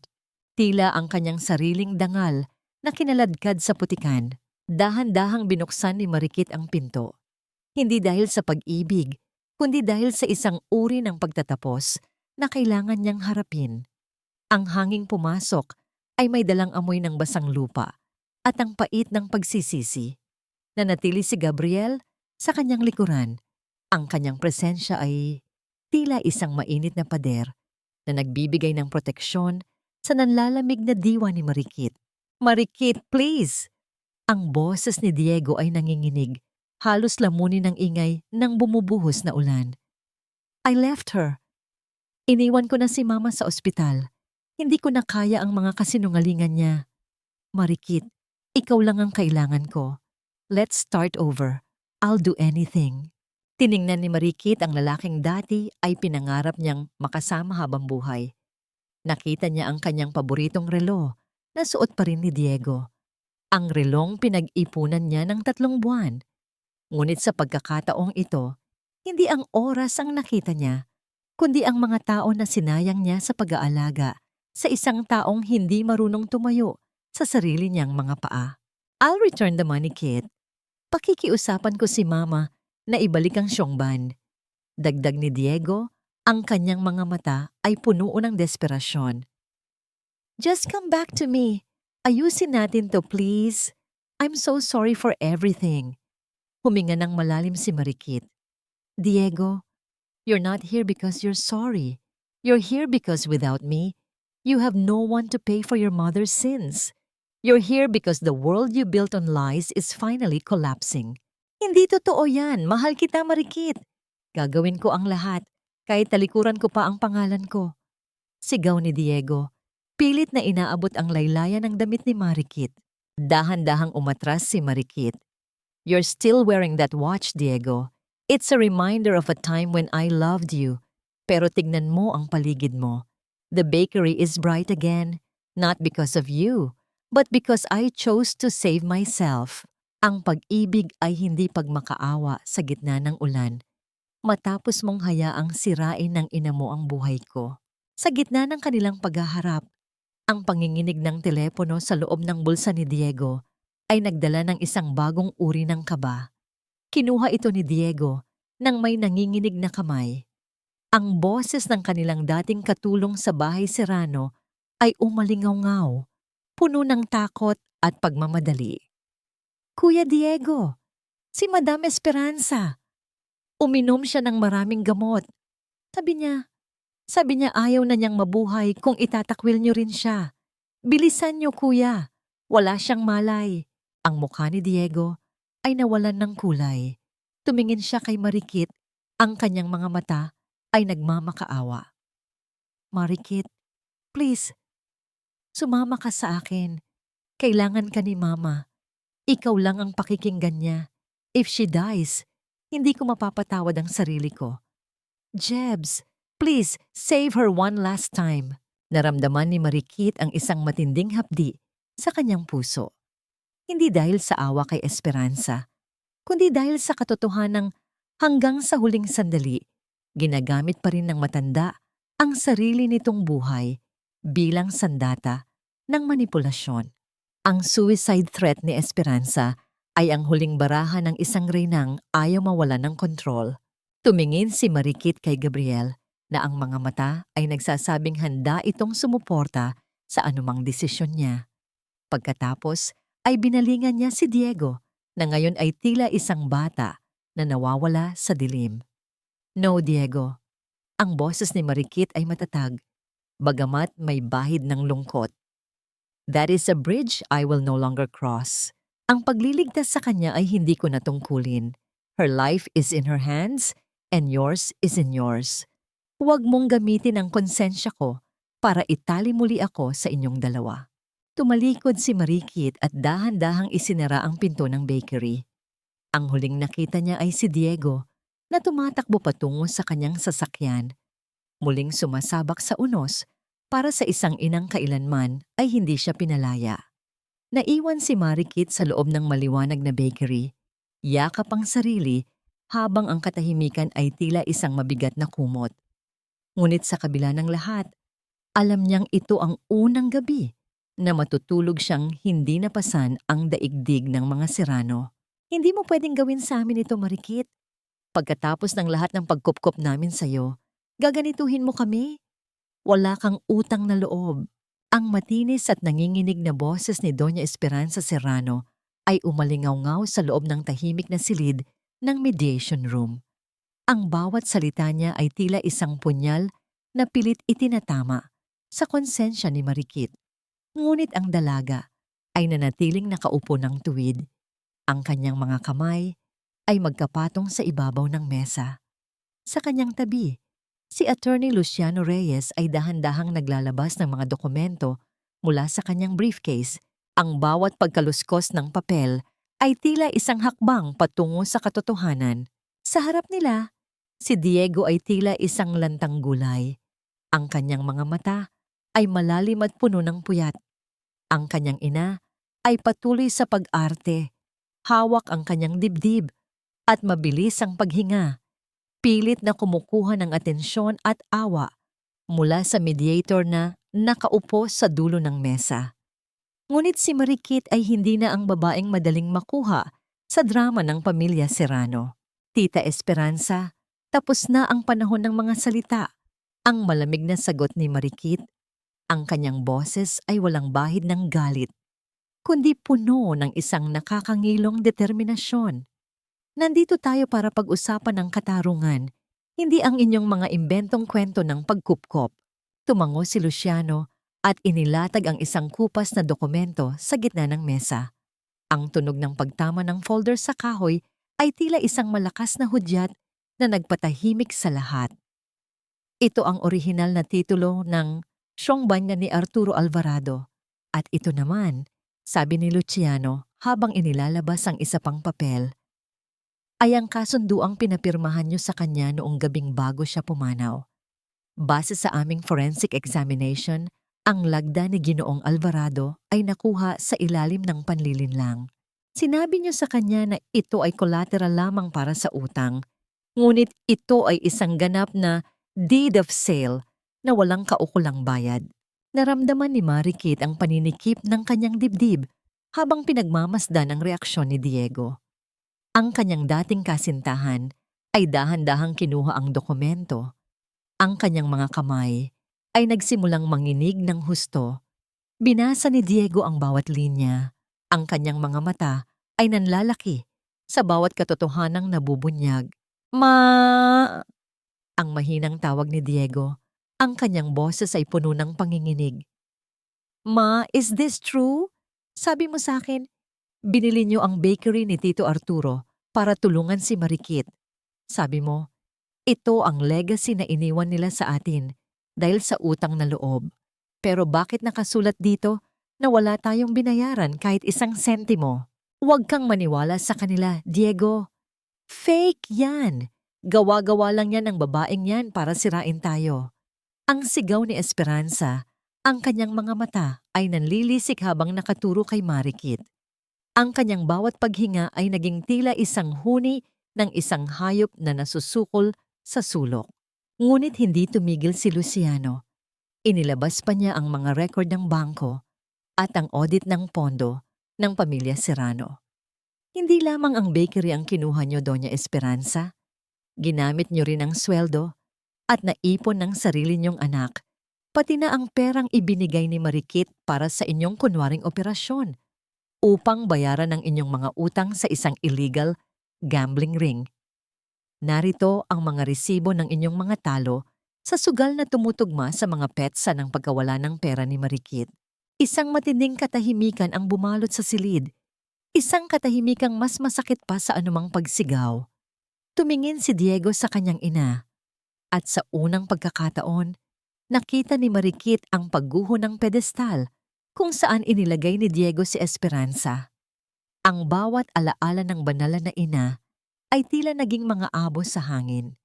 Si Diego ay dahan-dahang napayuko sa mesa. Ang kanyang mga balikat ay nayayanig sa tindi ng kanyang hikbi.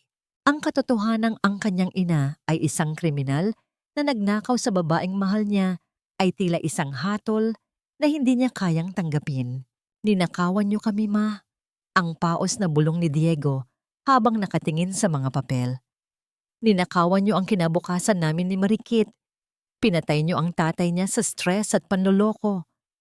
And all this time, you made me believe that I should be grateful to you? Biglang tumayo si Esperanza, ang kanyang mukha ay hindi na mukha ng isang naghihingalo, kundi isang mukha ng isang desperadong reyna. Lumapit siya kay Diego at hinawakan ang balikat nito ng mahigpit. Ginawa ko lang to para sa atin, Diego. Para hindi tayo maghirap, para hindi tayo maging katulad nila. Ipagtanggol mo ako. Anak kita. Tungkulin mong protektahan ang nanay mo. Humarap si Diego kay Marikit. Ang kanyang mga mata ay puno ng luha at pagmamakaawa.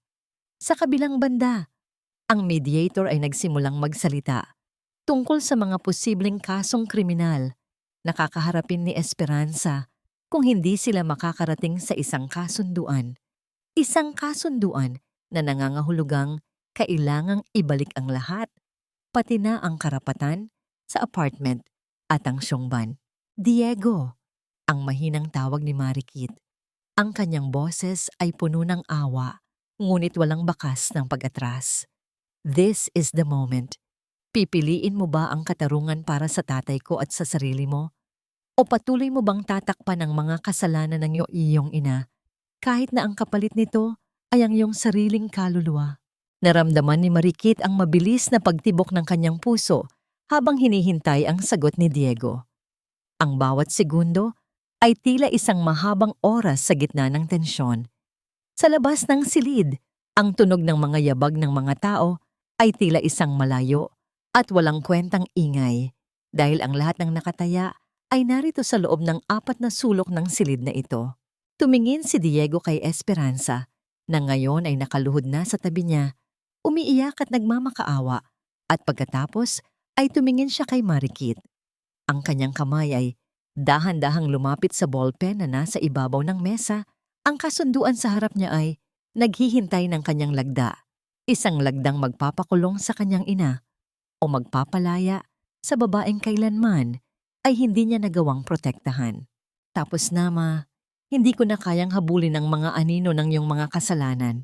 Ang boses ni Diego ay tila isang tuyong dahon na nadurog sa ilalim ng mabigat na hakbang. Sa gitna ng mediation room, ang tunog ng pluma habang dahan-dahang iginuguhit ni Diego ang kanyang lagda sa ibabaw ng dokumento ay tila ang huling pako sa kabaong ng kapangyarihan ni Doña Esperanza. Ang bawat linyang nabuo sa papel ay isang formal na pagkilala sa pagnanakaw, isang pagbabalik ng suwang ban at ng apartment sa tunay na nagmamay-ari, kay Marikit. Sa pagkakataong yun, ang mukha ni Esperanza ay hindi na nagpapakita ng awa. Ang kanyang maskara ng kabanalan ay tuluyan ng nalaglag. Inilalantad ang isang anyo ng purong puot at desperasyon. Ang kanyang mga mata ay nanlilisik habang nakatingin sa sariling anak. Wala kang kwentang anak. Itinakwil mo ang iyong sariling dugo para sa babaeng iyan. Isinusumpa kita, Diego. Isinusumpa kita. Ang kanyang bulyaw ay tila isang matalim na kuko na kumakalmot sa katahimikan ng gusali. Ngunit hindi na lumingon si Diego. Dahan-dahan siyang tumayo. Iniwan ng kanyang ina na ngayon ay pinalilibutan na ng mga pulis. Ang malamig na tunog ng bakal ng posas habang ito ay sumasara sa mga payat na pulso ng matanda ay tila isang malakas na hatol na hindi kailangan ng salita. Ang reyna ng San Guillermo, ang babaeng laging nasa unahan ng simbahan, ay inilalabas na ngayon sa gusali, hindi para sa isang prosesyon, kundi para sa isang pananagutan sa batas. Sa labas ng gusali, ang eksena ay mas malupit pa sa inaasahan ni Marikit. Ang balita tungkol sa pagkahuli kay Doña Esperanza ay mabilis na kumalat sa buong bayan. Ang mga taong dati ay yumuyukod sa harap ng matanda ay naroon ngayon, ngunit hindi upang tumulong. Ang mga dating kaibigan sa parish, ang mga kapitbahay na pinautang niya ng may mataas na interes, at ang mga taong naniwala sa kanyang mga paninira kay Marikit ay nagtipon-tipon. Ang mga bulungan ay tila isang dambuhalang alon na humahampas sa bawat sulok ng kalsada. Nakita ni Marikit ang pagdaan ng police car. Sa loob, ang anino ni Esperanza ay nakadikit sa bintana, pilit na umiiwas sa mga titig ng publiko. Ang hiya o kahihiyan na palagi niyang ginagamit na sandata laban sa iba ay ngayon ay bumalik sa kanya ng may 10 beses na tindi. Ang kanyang tore ng kasinungalingan ay hindi lamang gumuho, ito ay naging alabok sa harap ng lahat. Naglakad si Marikit patungo sa lumang bahay at sungban ang kanyang ama. Sa kanyang palad, nararamdaman niya ang malamig at mabigat na metal ng susi, ang orihinal na susing kinuha sa kanya noong gabing pumanaw si Arturo. Ang bawat hakbang niya sa kalsada ay tila pagbabalat kayo ng kanyang sariling pagkatao. Ang bawat taong nadadaanan niya na dati ay nanguya sa kanyang dangal ay dahan-dahang yumuyukod, tila humihingi ng tawad nang walang imik. Nang marating niya ang harap ng bahay, dahan-dahang isinuot ni Marikit ang susi sa trangka. Ang tunog ng pag-ikot ng mekanismo ay tila isang banayad na kanta ng pagtanggap. Sa pagbukas ng pinto, sinalubong siya ng amoy ng luma, ngunit pamilyar na tahanan. Ang alikabok na sumasayaw sa ilalim ng sikat ng araw ay tila mga alaala ng kanyang ama na naghihintay sa kanyang pagbabalik.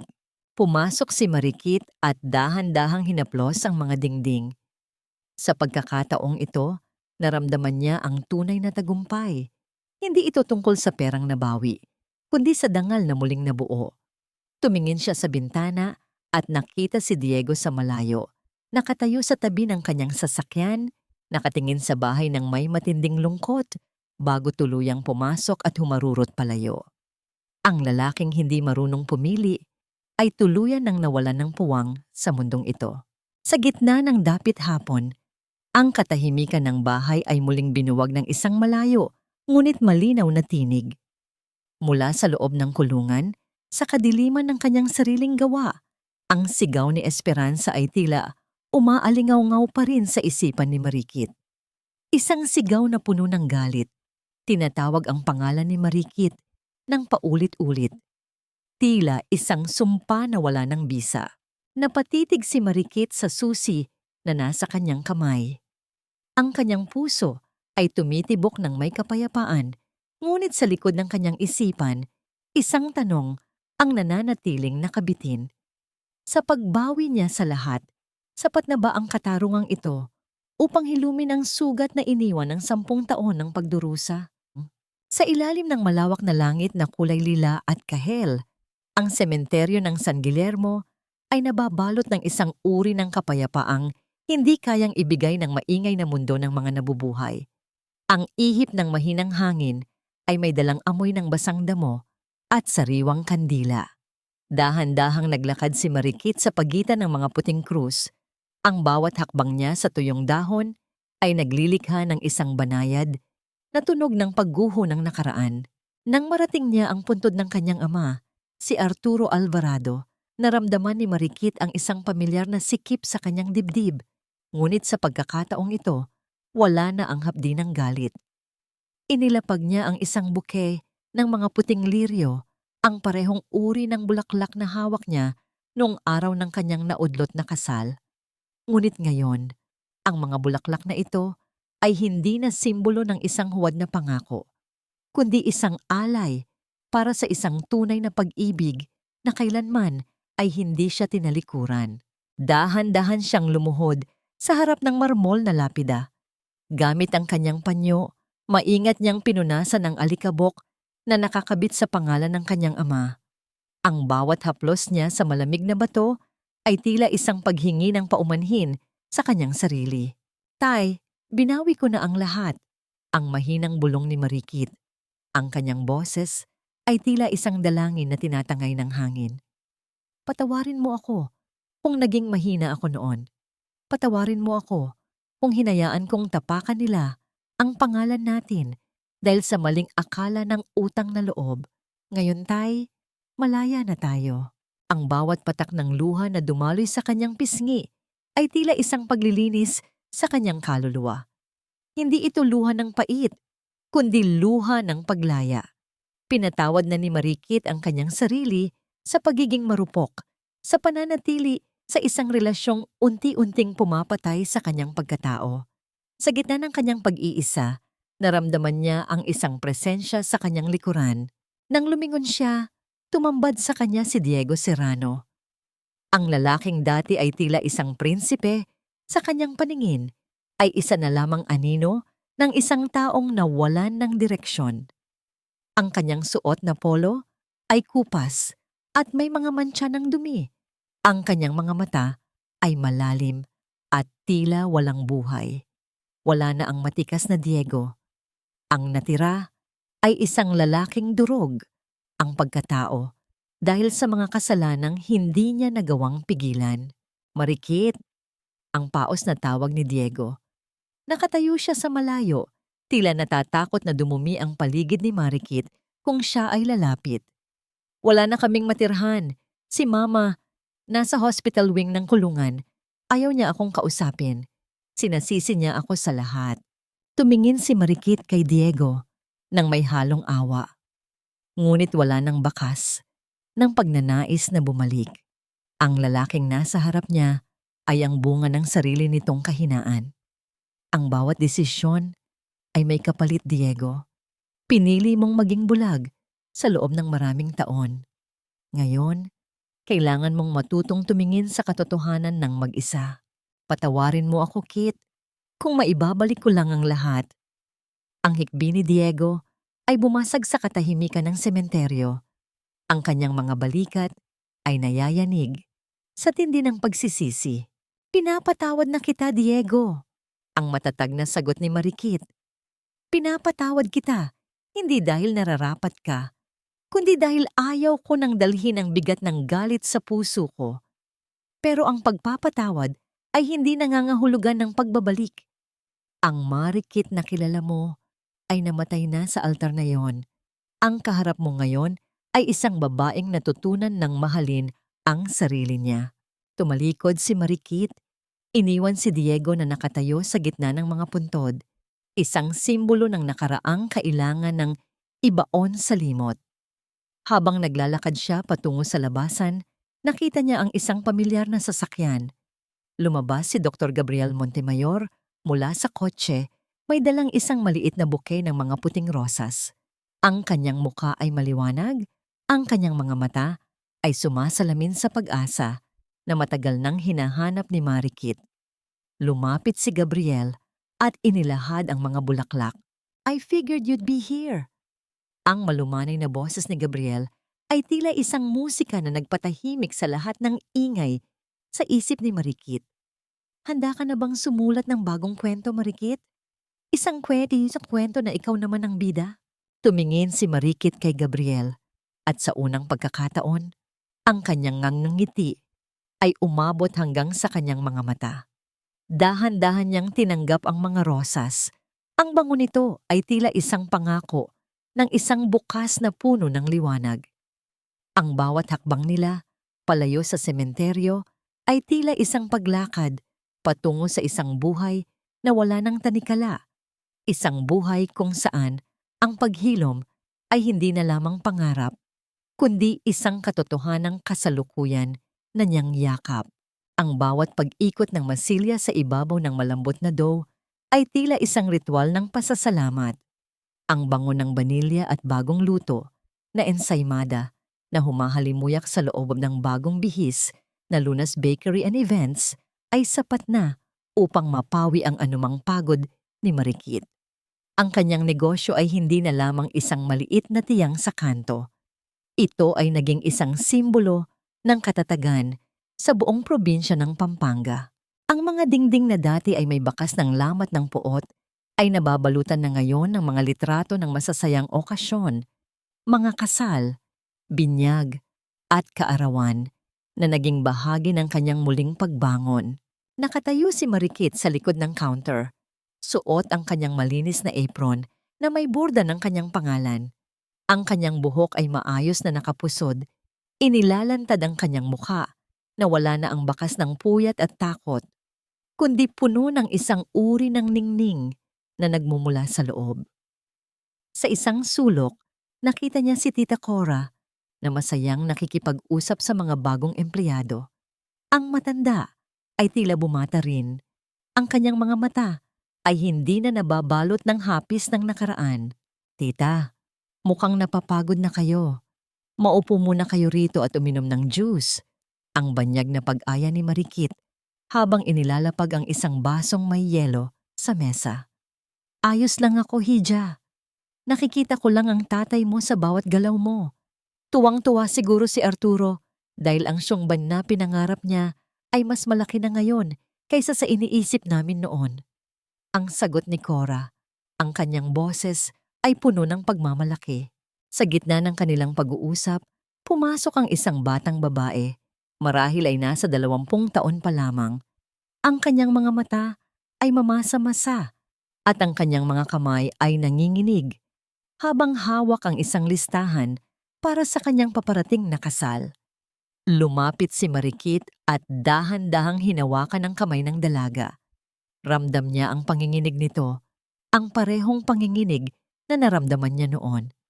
"Nahihirapan ka ba sa mga desisyon para sa kasal mo?" Mahinang tanong ni Marikit. "Opo, Miss Marikit. Ang sabi po kasi ng biyenan ko, dapat ganito, dapat ganoon. Parang wala na po akong boses sa sarili kong kasal." Ang hikbi ng dalaga.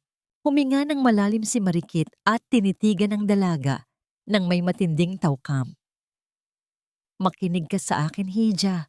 Ang pag-ibig ay hindi kailanman hihingi sa'yo na talikuran ng iyong sariling pagkatao. Kung ngayon pa lang ay wala ka ng boses, paano pa kapag kasal na kayo? Love is about respect and partnership. Don't ever trade your dignity for acceptance." Ang mga salitang iyon ay tila isang gamot na nagbigay ng lakas sa dalaga. Pinanood ni Marikit ang pag-alis ng kliyente na may mas matatag na tindig.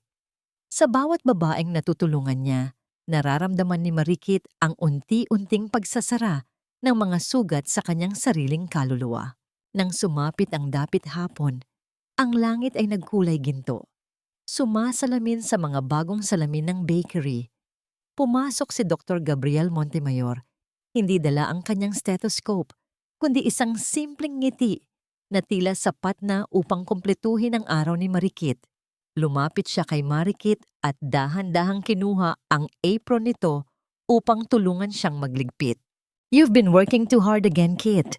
Ang malambing na sita ni Gabriel. Ang kanyang boses ay tila isang banayad na himig na nagpapakalma sa bawat himay-may ng kalamnan ni Marikit. "Last batch na to, Gabriel. Gusto ko lang siguraduhing maayos ang lahat bago tayo magsara," sagot ni Marikit habang tinatanggal ang kanyang guwantes. Dahan-dahang hinawakan ni Gabriel ang kamay ni Marikit at iginiya siya patungo sa maliit na beranda sa likod ng bakery na nakaharap sa mga bukid. Sa ilalim ng nagbabagang araw, naramdaman ni Marikit ang pagdampi ng palad ni Gabriel sa kanyang likuran. Isang haplos na puno ng paggalang at kalinga. Dahan-dahang isinandal ni Marikit ang kanyang ulo sa balikat ng doktor. Nilalanghap ang amoy ng kalinisan at ang katiwasayan na dala nito. Sa sandaling iyon, ang katahimikan ay naging isang sagradong pag-uusap. Walang kailangang sabihin dahil ang bawat pintig ng kanilang puso ay nagkakaintindihan. Naramdaman ni Marikit ang pagpisil ni Gabriel sa kanyang kamay. Isang pangako ng pananatili na hindi nangangailangan ng ingay ng isang altar. Ang kanilang pag-ibig ay tila isang dahan-dahang pag-usbong ng isang halaman pagkatapos ng mahabang tagtuyot. Matatag, malalim ang ugat, at handang humarap sa anumang panahon. Ngunit ang kapayapaang ito ay pansamantalang binuwag ng pagdating ng isang mensahero. Isang puti at formal na sobre ang iniabot kay Marikit. Ang tatak sa labas ay mula sa provincial government at sa Archdiocese ng Pampanga. Nang buksan niya ito, ang kanyang mga mata ay nanlaki sa gulat. Ito ay isang paanyaya para sa isang parangal bilang Inspiring Entrepreneur of the Year at isang hiling na siya ang mamuno sa malaking fundraising banquet para sa rehabilitasyon ng mga biktima ng pang-aabuso sa probinsya. Ngunit sa dulo ng sulat, may isang pangalang nakasulat na nagpabilis sa tibok ng kanyang puso. Isang pangalan mula sa kanyang nakaraan na hindi niya akalaing makikita sa ganitong pagkakataon. Tumingin si Marikit kay Gabriel. Ang kanyang mukha ay puno ng pag-aalinlangan at kuryosidad. Handa na ba siyang harapin ang huling anino ng kanyang nakaraan sa gitna ng kanyang bagong rurok ng tagumpay? Ang bawat bituin sa langit ng Pampanga ay tila nakikiayon sa ningning ng mga ilaw sa loob ng bulwagan ng San Guillermo Convention Center. Ang gabi ay nababalot ng isang marangyang katahimikan, isang uri ng paggalang na tanging ang tagumpay lamang ang makakapagbigay. Suot ang isang madererong berdeng Filipiniana na may burda ng mga dahon ng pako, si Marikit Alvarado ay nakatayo sa gitna ng mga pinuno ng probinsya at ng simbahan. Ang kanyang tindig ay matatag, ang kanyang bawat galaw ay may dalang dignidad na hindi kayang bilhin ng kahit anong yaman. Sa kanyang tabi, si Dr. Gabriel Montemayor ay isang tahimik na anino ng lakas. Ang kanyang kamay ay nananatiling nakapatong sa likuran ni Marikit. Isang banayad na paalala na sa gitna ng lahat ng parangal na ito, may isang pusong tapat na laging nakasubaybay sa kanya. Ang tunog ng mga kobyertos na tumatama sa mga porselanang pinggan ay tila isang malambing na orkestra. Habang ang mga tinig ng mga taong nagbubunyi sa kanyang pangalan ay pumupuno sa bawat sulok ng bulwagan. Nang tawagin ang pangalan ni Marikit para sa parangal na Inspiring Entrepreneur of the Year, naramdaman niya ang mabilis na pagtibok ng kanyang puso. Ngunit hindi ito ang pintig ng takot na naramdaman niya noon sa simbahan. Ito ay ang pintig ng isang babaeng sa wakas ay nahanap na ang kanyang tinig. Habang naglalakad siya patungo sa entablado, ang bawat hakbang niya ay tila pagbabalat kayo ng lahat ng pait na kanyang dinanas. Ang pag-ibig ay hindi isang bilangguan. Ang boses ni Marikit ay umalingaw sa speaker, malinaw at puno ng kapangyarihan. Ang tunay na pagmamahal ay hindi humihingi ng iyong kaluluwa o ng iyong dignidad para lamang mapatunayan ang iyong halaga. Natutunan ko na ang pinakamahalagang utang na loob ay hindi sa ibang tao, kundi sa ating sarili. Ang utang na loob na maging malaya at maging buo. Ang bulwagan ay napuno ng tunog ng masigabong palakpakan, isang kulog ng pagtanggap na tila nagpaguho sa huling pader ng kahihiyang itinanim ng pamilya Serrano. Ngunit sa gitna ng kanyang kagalakan, ang kanyang mga mata ay dumapo sa isang figura sa dulo ng bulwagan, malapit sa pintuan ng kusina. Naroon si Diego Serrano. Nakasuot siya ng uniforme ng isang waiter, may dalang tray at nakayuko habang nagsisilbi sa mga bisita. Ang lalaking dati ay tila lahari ng kanyang mundo ay isa na lamang manggagawa sa sariling pagtitipon ni Marikit. Nang magtagpo ang kanilang mga mata, nakita ni Marikit ang isang matinding hapis at kawalan sa mukha ni Diego. Ngunit sa pagkakataong ito, hindi naramdaman ni Marikit ang kagustuhang sumaklolo. Ang nakita niya ay isang estranghero na pinili ang sariling kadiliman. Dahan-dahang umiwas ng tingin si Diego. Tila hindi makayanan ang liwanag na nagmumula kay Marikit. Ang papel na hawak ni Marikit kanina, ang liham na nagsasabing si Diego ay humihiling ng trabaho sa kanyang kumpanya upang mabayaran ang mga utang ng kanyang ina, ay tila naging isang malupit na simbolo ng karma. Ang taong nagnakaw sa kanyang kinabukasan ay ngayon ay umaasa sa kanyang biyaya para lamang mabuhay. Bumaba si Marikit mula sa entablado at sinalubong siya ni Gabriel. Ang doktor ay hindi nagsalita, ngunit ang paraan ng kanyang pagtingin ay nagsasabi ng lahat. Inilahad ni Gabriel ang kanyang kamay at nang tanggapin ito ni Marikit, naramdaman niya ang isang uri ng kapayapaang kailanman ay hindi niya naramdaman kay Diego. "Handa ka na bang umuwi?" Mahinang tanong ni Gabriel. Ang kanyang boses ay tila isang mainit na haplos sa gitna ng malamig na gabi. "Opo, Gabriel, uuwi na tayo," sagot ni Marikit. Ang kanyang nangiti ay tila isang bukang liwayway. Habang naglalakad sila palabas ng bulwagan, iniwan ni Marikit ang lahat ng anino ng nakaraan. Ang tunog ng mga yabag ng kanilang mga paa sa makintab na sahig ay tila isang huling hudyat ng kanyang paglaya. Sa labas, ang hangin ay sariwa at ang buwan ay maliwanag. Tila binabasbasan ang bagong kabanata ng kanyang buhay. Ngunit bago sila makarating sa sasakyan, isang huling anino ang humarang sa kanilang daan. Isang matandang babae, balot ng kupas na itim na shawl, ang nakatayo sa dilim. Ito ay si Doña Esperanza, na pansamantalang pinalabas ng kulungan dahil sa kanyang lumalalang karamdaman, nakatitig sa kanila nang may mga matang tila wala nang nakikita, kundi ang sarili niyang kabiguan. Ang kanyang nanginginig na kamay ay pilit na inaabot ang laylayan ng damit ni Marikit, isang huling pagtatangka na manghingi ng habag na kailanman ay hindi niya ibinigay sa iba. Tumingin si Marikit sa matanda. At sa unang pagkakataon, wala na siyang naramdamang galit. Ang nakikita niya ay isang tuyong dahon na malapit ng tangayin ng hangin. Huminga siya ng malalim, hinigpitan ng hawak sa kamay ni Gabriel at nagpatuloy sa paglalakad nang hindi lilingon. Ang huling tanikala ay tuluyan na ngang naputol. Ang bawat bukang liwayway sa bayan ng San Guillermo ay tila isang sariwang pahina ng isang aklat na dati ay punong-puno ng mga mantsa ng luha, ngunit ngayon ay malinis at naghihintay ng mga bagong salita. 2 taon na ang lumipas mula nang gumuho ang tore ng kasinungalingan ng pamilya Serrano at ang hanging umiihip sa malawak na hardin ng bagong tahanan ni Marikit Alvarado ay wala na ang pait ng nakaraan. Ang amoy ng namumukadkad na mga bulaklak ng kape at ang halimuyak ng bagong hurnong tinapay ay tila isang banayad na kanta ng kalikasan na nagdiriwang sa kanyang katahimikan. Nakatayo si Marikit sa beranda, Suot ang isang simpleng puting damit na yari sa cotton.